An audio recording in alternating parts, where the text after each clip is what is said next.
Hello साथियों, कैसे हैं आप लोग। आशा करता हूं कि आप लोग ठीक होंगे। आज मैं फिर हाजिर हूं एक नई चीज़ लेकर, यानी कि जो है आपका जो सावित्रीबाई फुले के जो एपिसोड हमारा चल रहा था उस पर आज फिर से मैं बात करने के लिए हाजिर हूं।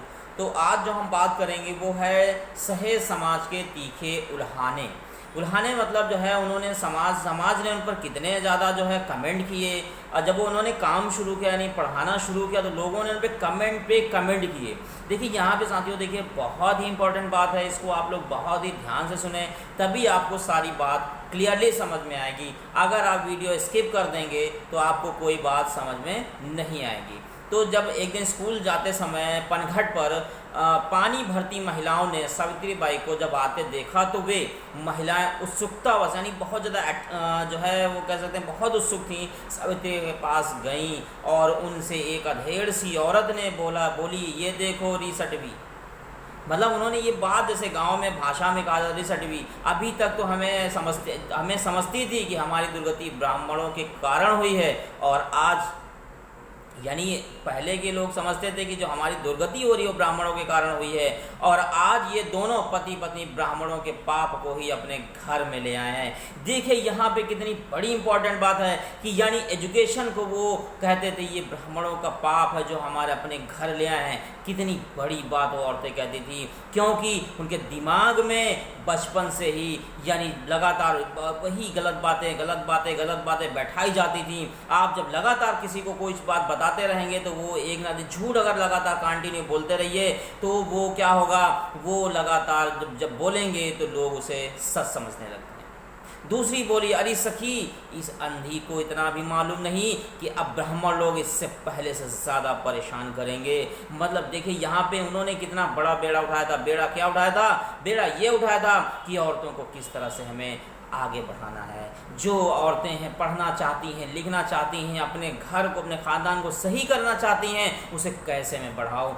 इस प्रयास से उन्होंने लगातार जो है कोशिशें की, और कोशिश में जब उन्होंने पढ़ाना शुरू किया तो उन्हीं के समाज के लोगों ने जो है उन पर क्या किया, ताने कसने शुरू कर दिए। आज अगर हम कोई अच्छा काम करने जाते हैं तो हमारे समाज के लोग ताने कसना शुरू कर देते हैं। तो हमें भी जो है जब इस तरह का लोग कोई काम करें तो हमें उनका भरपूर सपोर्ट करना चाहिए, जिससे कि एक नई क्रांति आएगी और लोगों में बदलाव आएगा। तीसरी बोली, लो जी लो, अरे कहीं की सबको कलम दवा किताब की महानता समझाने वाली बस एक सावित्री हैं और इसके पति ने ही अक्लमंदी का ठेका ले रखा है। मतलब इस तरह की बातें जो है लगातार उन पर कहना शुरू कर दिया लोगों ने। अरे हमारे पुरखे नहीं पढ़ पाए थे तो उनका क्या काम को रुक गया। मतलब इस तरह की बात लोग कहते हैं, यानी हमारे पुरखे नहीं पढ़े थे तो ये जो है ये आप पढ़ाने आई हैं हमको, तो हमारा काम क्या रुक गया, या हमें खाना नहीं मिलता था, या हमें कपड़ा नहीं मिलता था। लेकिन आपको समाज में आपको जीने का सही से अधिकार नहीं था, आपके पास आपको बराबरी का अधिकार नहीं था, ज्ञान हासिल करने का अधिकार नहीं था। बहुत सारी ऐसी चीज़ें थीं जो आपको नहीं मिलती थी।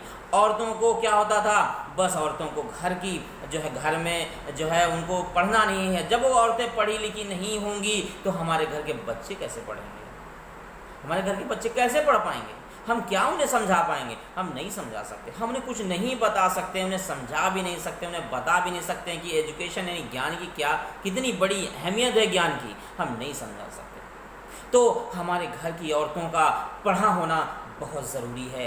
जब भी कोई ज्ञानवर्धक बात कहीं पे किसी जगह हो रही हो तो वहाँ हमें अपनी औरतों को ले जाना चाहिए साथ में, उनके लिए बैठने का अलग से इंतज़ाम करें हम लोग। जहाँ भी कोई प्रोग्राम हो ज्ञानवर्धक हो, जहाँ पे ज्ञान हासिल हो सकता हो, वहाँ पे हमें बैठने के लिए अलग से अगर हम इंतज़ाम करें औरतों को, और हमें हमारे घर की औरतों को साथ में ले जाना चाहिए। होता क्या है कि हम तो चले जाते हैं, ज्ञान हासिल करके चले आते हैं, और उसके बाद होता क्या है, बस हम अपने तक ही रह पाते हैं, हम नहीं बता पाते, नहीं समझा पाते। जो औरत होती है वो 24 घंटे यानी घर में रहती है, तो क्या करती, जब वो पढ़ी लिखी होगी तो बच्चों को अच्छी शिक्षा दे सकेगी, और बच्चों को अच्छी से अच्छी तालीम देकर वो उनको बहुत अच्छे मुकाम पर पहुंचा सकेगी, बहुत अच्छे मुकाम पर पहुंचा सकेगी। तो हमें हर एक पॉइंट को बिल्कुल बारीकी से समझना होगा, बिल्कुल बारीकी से समझना होगा साथियों। तो सावित्री बाई चुपचाप खड़ी गांव की औरतों के तीखे उल्हाने सुनती रहीं, और सावित्री इन पर दया करने के अलावा और क्या कर सकती थी। मतलब इतनी बड़ी बात होने पर वो क्या कर सकती, खाली दया ही कर सकती थी।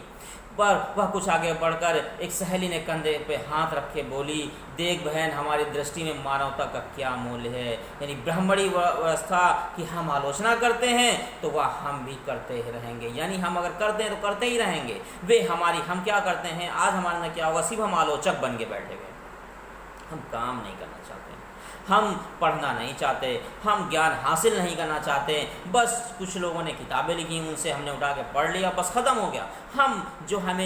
हमें जो सारी किताबें जो हमारा मेन सोर्स था किताबों का, उनसे हमने नहीं पढ़ा, इसीलिए हम भटके हुए हैं। इसीलिए हम भटके हुए। हमें क्या चाहिए, हमें सही से सही किताबों को पढ़ना चाहिए, ज्ञान अर्जन करना चाहिए, तभी तो हम सही बात बता सकेंगे, वरना नहीं बता सकेंगे।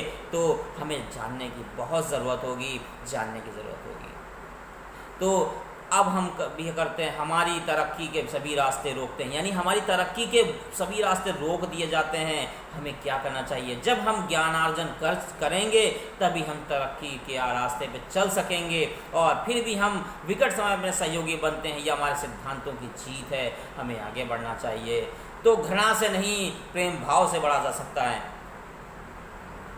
आज भी क्या हो रहा है हमारे साथ, उसी तरह से हो रहा है। अगर हम लोग नहीं वक्त से पहले अगर नहीं जागे और वक्त से पहले अपने बच्चों को सही शिक्षा नहीं दी, तो वो दिन दूर नहीं कि हमारे घर के बच्चे क्या होंगे, अनपढ़ हो जाएंगे, फिर से वही हालात आ जाएंगे।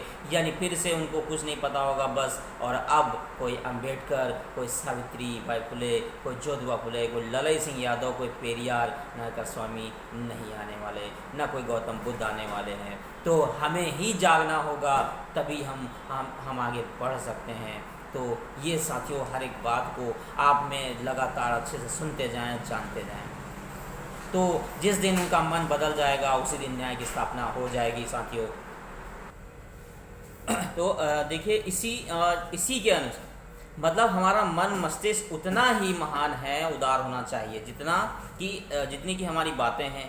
हमारा काम इतना अच्छा है, यानी सावित्रीबाई फुले की जो फ्रेंड थी उसने बोला कि हमारा काम इतना अच्छा है कि हम बहुत आराम से हमें काम करने की ज़रूरत है, हमें ज़्यादा किसी से बहस करने की ज़रूरत नहीं है, प्यार से मोहब्बत से काम करने की ज़रूरत है, तभी हम लोगों को समझा पाएंगे। और ज़िद से काम करेंगे तो हम लोगों को सही रास्ता नहीं दिखा पाएंगे।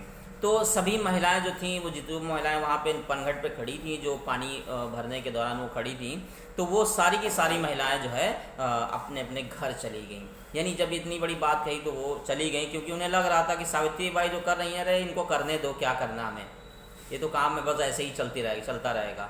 तो लोगों ने उनका जो है विरोध भी बहुत किया, और जिसके कारण लेकिन उन्होंने अपना मिशन जो था, उनका मिशन उन्होंने नहीं रोका साथियों। Thank you.